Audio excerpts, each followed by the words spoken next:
بسم اللہ الرحمن الرحیم، السلام علیکم ورحمۃ اللہ وبرکاتہ۔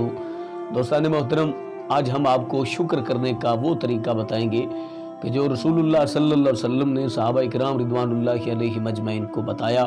اس سے پہلے ایک چھوٹی سی گزارش کہ اگر آپ نے ابھی تک ہمارا یہ چینل سبسکرائب نہیں کیا تو ہمارے اس چینل کو کریں سبسکرائب اور بیل آئیکن کو دبائیں تاکہ اس طرح کی لیٹسٹ اور اچھی سے اچھی ویڈیو آپ تک بآسانی پہنچ سکے۔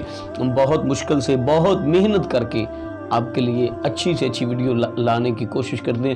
اگر پھر بھی کمی پیشی کسی مقام پہ رہ جائے تو ہماری حوصلہ افزائی کیا کریں اور ہماری رہنمائی کیا کریں اور ہمارے اس چینل کو زیادہ سے زیادہ سبسکرائب کریں۔ تو دوستان محترم، رسول اللہ صلی اللہ علیہ وسلم کے غلام حضرت انس رضی اللہ تعالیٰ عنہ ارشاد فرماتے ہیں کہ رسول اللہ صلی اللہ علیہ وسلم نے ارشاد فرمایا، جب اللہ کی طرف سے تمہیں کوئی نعمت ملے تو اللہ رب العزت کا شکر ادا کیا کرو، الحمدللہ رب العالمین کہا کرو۔ جب تم اللہ کی دی ہوئی نعمت پر الحمدللہ کہتے ہو تو اللہ رب العزت اس سے افضل اور اس سے اعلیٰ نعمت اور اس سے بڑی نعمت آپ کو عطا فرمائے گا۔ کیوں کہ تم نے اللہ کی چھوٹی سے چھوٹی نعمت پر اللہ رب العزت کا شکریہ ادا کیا ہے۔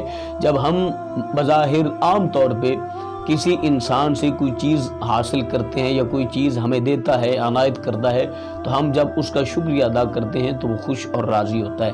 تو اللہ تو پھر ہمارا پروردگار ہے، اللہ تو پھر ہمارا مالک ہے، اللہ تو پھر ہمارا وحدہ لا شریک ہے، ہمارا خالق ہے، اس نے ہمیں تخلیق فرمایا ہے۔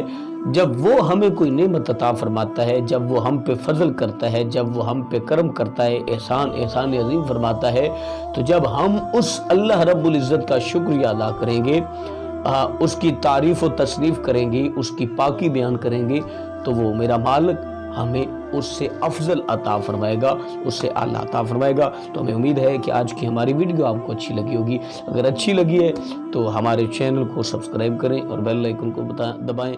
ملتے ہیں نیکسٹ، تب تک اللہ